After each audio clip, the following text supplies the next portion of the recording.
Ruth Edwards. I must start by declaring an interest. I used to work for BT's cybersecurity team before I was elected. I've spent 10 years working in the cybersecurity industry, and I refer the House to my entry in the Register of Interests. The security of our telecoms network is of vital importance as we move towards an ever more connected society and economy.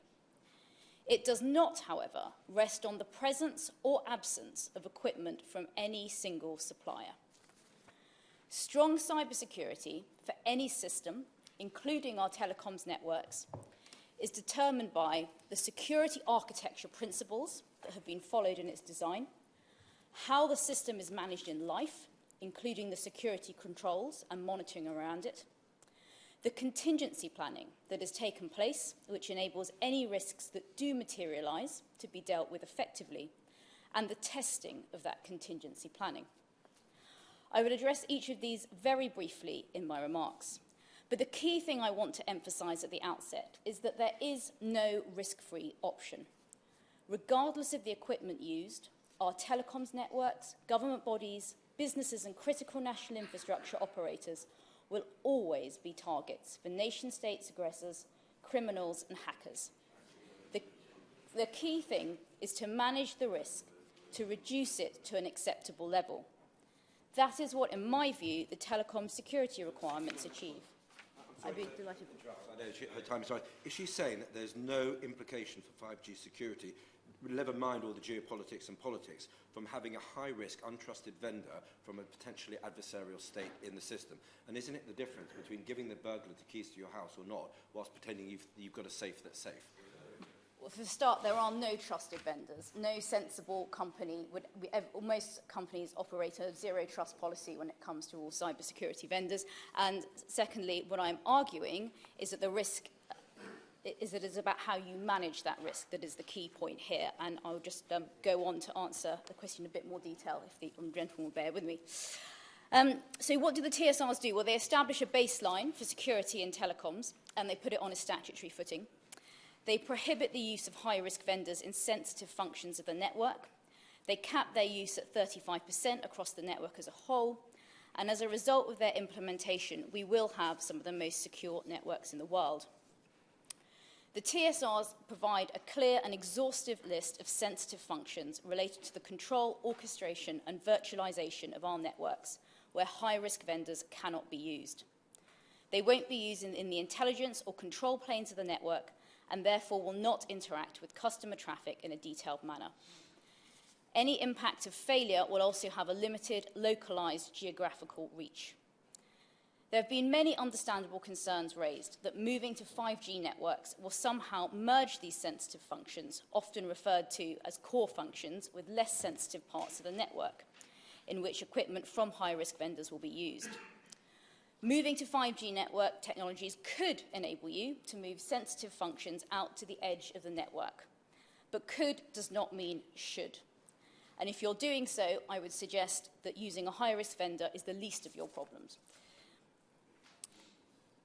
The further restrictions of only one high-risk vendor in the network, a hard cap of 35%, further enhances the security standards set. Now, security architecture principles aren't a desperate measure to enable us to use a high-risk vendor. They're part of every network deployment everywhere, whether it's a telecoms network at national level or a business network at company level. More sensitive information, functions with higher risk, are treated differently to those with lower risk. A blanket approach of doing away with all higher risk, be that vendors or technologies, would mean that we couldn't use emerging technologies that offer us so much benefit when deployed in an appropriate way. Now, the title of today's motion specifically references Huawei.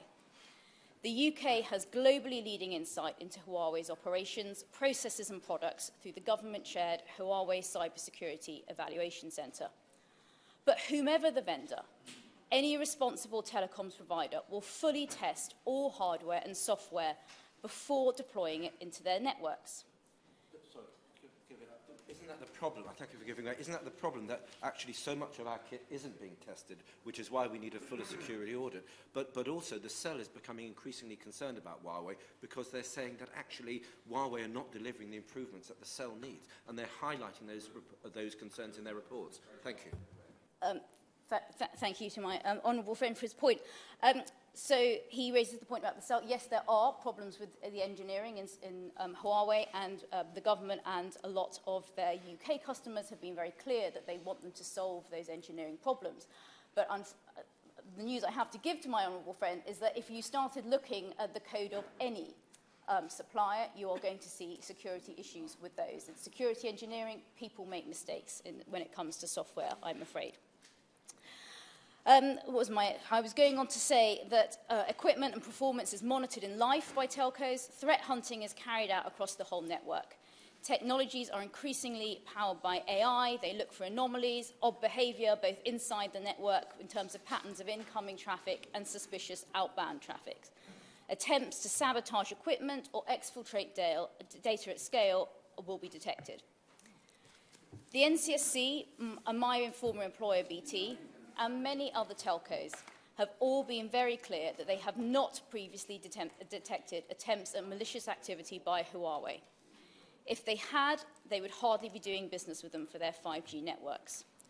But we can't rely on the past to determine the future, which is why the cap on the amount of equipment provided by one supplier is so important, because it stops an over-reliance on one supplier in the network, and that is why it is there. Other arrangements, such as the escrow of source code, enable providers to isolate equipment in their networks and take over full operation of it, should it be deemed necessary to do so due to mounting international tensions.